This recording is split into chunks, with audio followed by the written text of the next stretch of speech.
Thanks very much for staying with us. Time now for Eye on Africa with me, Georgia Calvin-Smith. Tonight, there is uneasy quiet in Zimbabwe as the country waits for the Electoral Commission to announce results from the first presidential election since Robert Mugabe's ouster last year. Those results have just started coming in. We hear from our correspondent on the ground. Also in DR Congo, ex-rebel leader Jean-Pierre Bemba officially launches his bid for the presidency. He's pitting himself against current leader Joseph Kabila, just announcing his intention just a day after returning to the country, having spent a decade behind bars in The Hague. He's been acquitted of war crimes charges. And Nigeria's president's planning on heading to the UK for a 10-day holiday. His camp says it's just a routine break, but the announcement comes amidst ongoing challenges to Muhammadu Buhari's fitness to run the country. We take a closer look.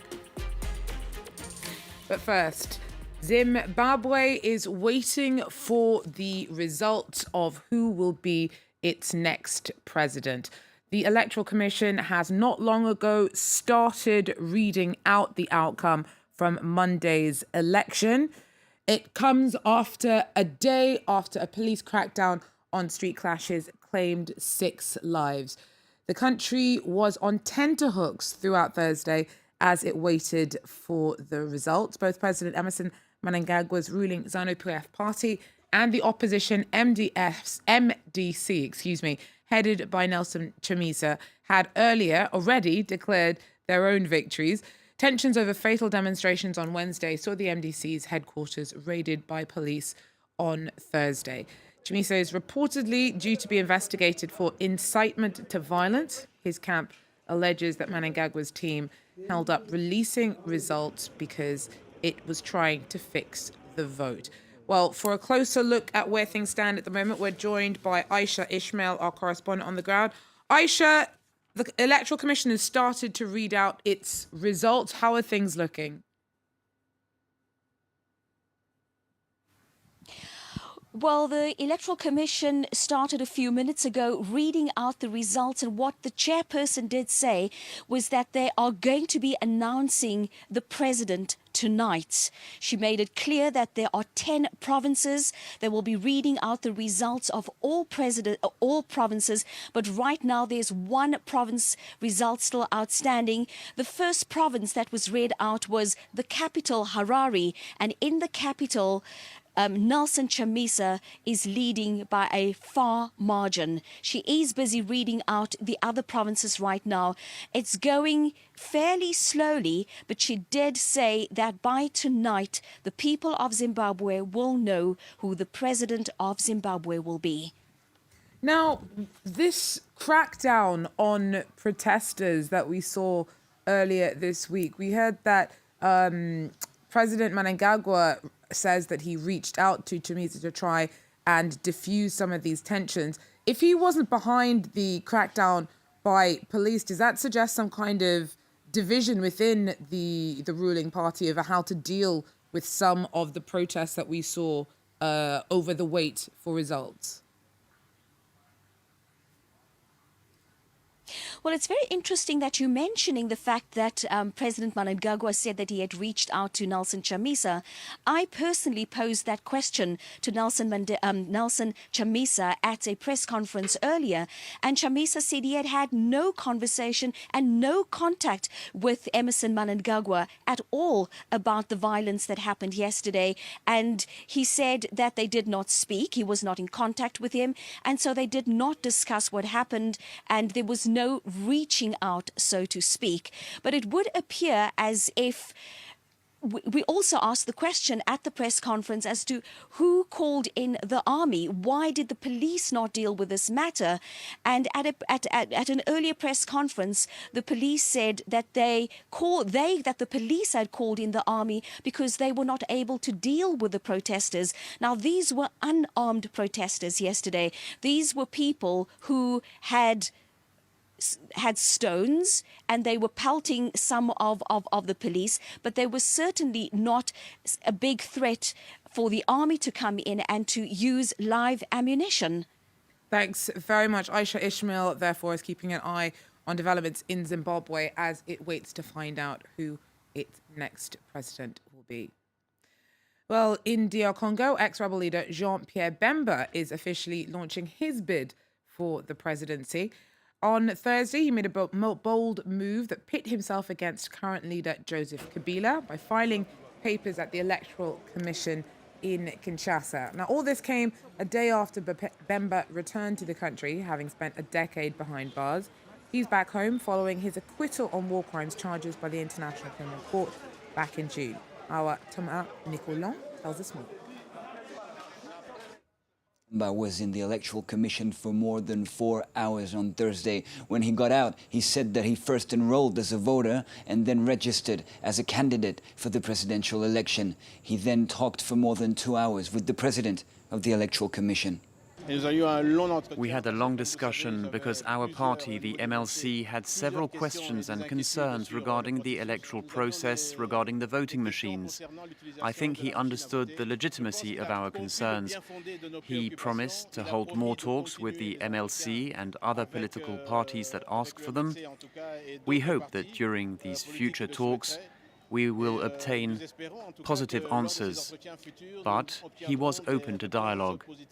The aim is to have transparent and credible elections. That is our main concern. It is not clear, however, if Jean-Pierre Bemba will be allowed to run. He could be excluded from the race due to a witness tampering conviction by the International Criminal Court. On Thursday, he declared that he was not worried about this. My legal experts, he said, will settle this issue when the time is right. Thomas Nicolon there for us. Now, Nigeria's president's planning on heading to the UK for a 10-day holiday. Muhammadu Buhari's camp says it's just a routine break, but the announcement does come amidst ongoing challenges to the 75-year-old's fitness to run the country after he spent 5 months in London seeing doctors there last year. Now, Buhari's running for re-election next February, and his bid is already facing many hurdles. Claims that he's too old and concerns about his health have been compounded by a string of defections from his ruling party by top figures. This has been made a bad week with the Senate president and a prominent northern governor quitting the APC for the opposition PDP. Our Sam Olukoya tells us more. Within the last week, they've lost 3 governors in Kwara State, Benue State in central Nigeria, and in Sokoto State in the far north. And in 2 of these states, in at least 2 of these states, a number of legislators from these states have also defected from the ruling party to the main opposition party, the APC, sorry, the PDP. And we've also seen the Senate president leaving the party for the PDP. And how big a loss is this to the PDP?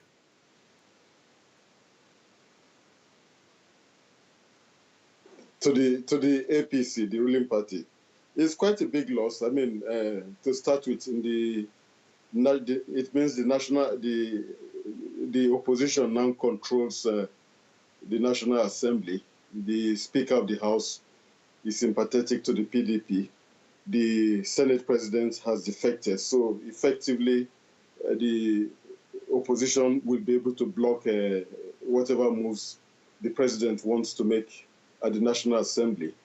But there are suspicions that the ruling party may attempt to remove, impeach both the Speaker and the Senate president. We don't know how this will come about, but the suspicions are very, very strong that the ruling party will try to do this in order to curtail the power of the main opposition. Someone Okoye there for us. Now, in Guinea, only a little over a quarter of high school students passed their 2018 final year exams. It's the country's worst ever baccalaureate results. Political instability, lack of resources, and repeated strikes that forced schools to close are just some of the obstacles pupils faced this year. Our correspondent tells us more. Stay-at-home mum Aisetu is busy with household chores, but since her son Mohammed failed his baccalaureate exam, there's tension in the air at home.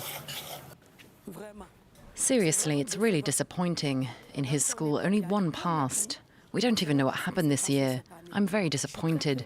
I even cried because private school here is so expensive that you don't know how you'll afford it. Even Grappling with a high failure rate, disappointed parents and families have started to doubt if the exam results are legitimate. The exams were held in a hurry. It was such a rush. How many papers have they marked?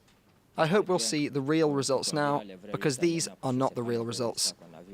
The 26% pass rate, the lowest on record, has sparked controversy.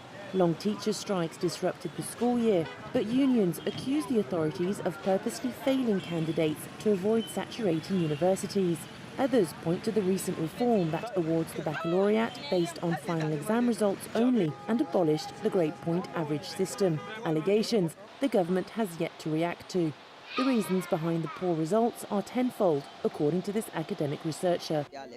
There were disturbances like the strike and other political reasons. There is corruption. There is the quality of the teachers. It's not just the students we evaluated the whole system. This year's poor results have already caused a rush in summer school sign-ups in this high school in the suburbs of Conakry. Of course, we want to be part of the future university students. We prefer to prepare ourselves as early as possible. Suspicions of fraud and corruption had already tainted the 2018 baccalaureate exam before the results were even published. Well, that's it for Eye on Africa for now. Thanks for joining us. Do so again. Take care.